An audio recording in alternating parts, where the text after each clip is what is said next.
Well, I think for me it's a program that is making all of us to really appreciate the importance of LEDNA. There's a lot of achievement in the area of sensitization among African countries, and the knowledge in this area is increasing. And I would say that there's some feeling of gradual commitment of Africa to LEDNA. Just like it was discussed and by my colleague from Botswana.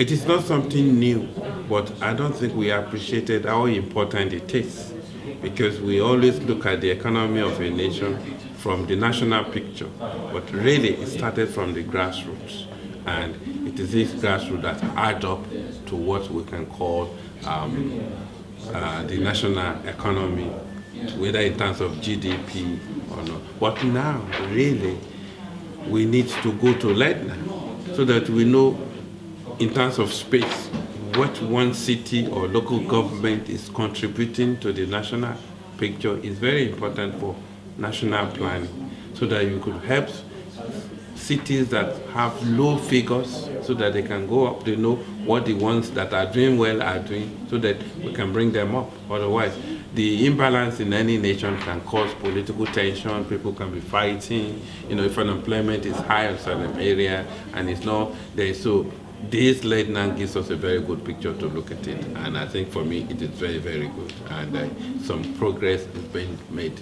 positively.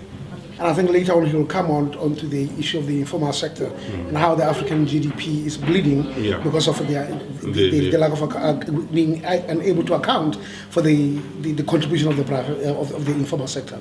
I'll take the Southern African region for instance, where a number of pilot projects have been done on local economic development and developing tools that will be able to enhance and localize local economic development in various areas. For instance, the partnership between Botswana, Namibia, and South Africa that was funded by the Swedish SIDA through EU funding in order to implement what is called the P3 project, people participating in partnerships that also we're dealing with local economic development.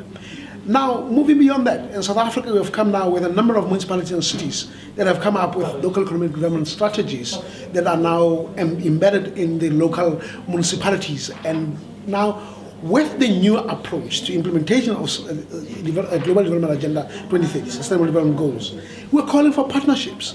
And now we're saying at LEDNA level, let us map out what has been done in various regions of Africa, given, as the professor said, that LED is not new to us, but it's how they approach that how we approached it. But after 10 years of our initiative at UCLGA through LEDNA, now we're saying, okay, let's go back and see what has been done in regions. The new approach is local, builds national.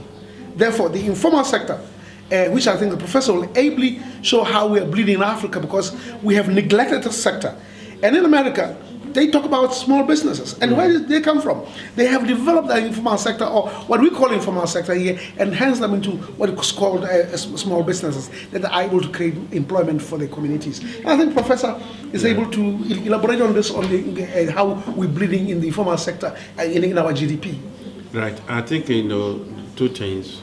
First, it's also that this LEDNA received quite some boost among development agencies like the World Bank. In 2003, for all African countries that are really trying to look for debt rescheduling, the Poverty Reduction Strategy paper, PRSP, actually led a lot of African countries to adopt what is called National Economic Development Strategy. In Nigeria, it actually was decentralized. First to state economic development strategies, to local economy. So through that, we have quite a number of local governments in the country that had a light for 4 years, running and well planned. Now, like we said, the issue of informality is a serious problem in Africa at the moment because of lack of linkage of this economic development strategy with urban planning and management. Now, we have quite a number of thriving small businesses, which are what we call informal. They're informal because they don't have location, we don't know about them, we can't locate them, there's no address, no telephone. Sometimes the business is in the portmanteau that the people are carrying. And if you ask them to bid for businesses like you will find in the West, you will not find any location. Or if they say location, they hide it because I'm doing business in my house. I'm not supposed to do it in my house. Whereas in Canada, you can work in your house. They said, place, sleep, work in a house in Canada. You could turn one room into your office. There's no crime. And our own, we can't say that. So this is because we don't have a record of them. We cannot take account of what they are contributing. They are contributing, but we can't measure it.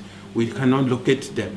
And women suffer a lot because they're doing so much, it is not accounted for in our economy. So if we're able to put all of this together and add it to our GDP, definitely it will be higher. And actually, as the professor said, now the local authorities or local governments are now aware of the fact that they need to generate an area environment for business to flourish and grow. Secondly, they must then attract, help grow, retain businesses and plug the leaks, and sometimes using the chain, the supply chain management, and then therefore that grows the local economy, and then this becomes a building block for the national economy. I think my last closing remark is the fact that we all need to take the business of local government serious, especially by the national governments and the state governments, because really, all these national government and state governments are tenants to local government. So the local territories belong to the local government. So when we see any central government, it's actually borrowing the land to stay in from local government because they are tenants. The state government are tenants. So they need to really accommodate local government, give them their resources, give them the full decentralization that is already guaranteed in the Constitution, and they should make it to work. Thank you very much.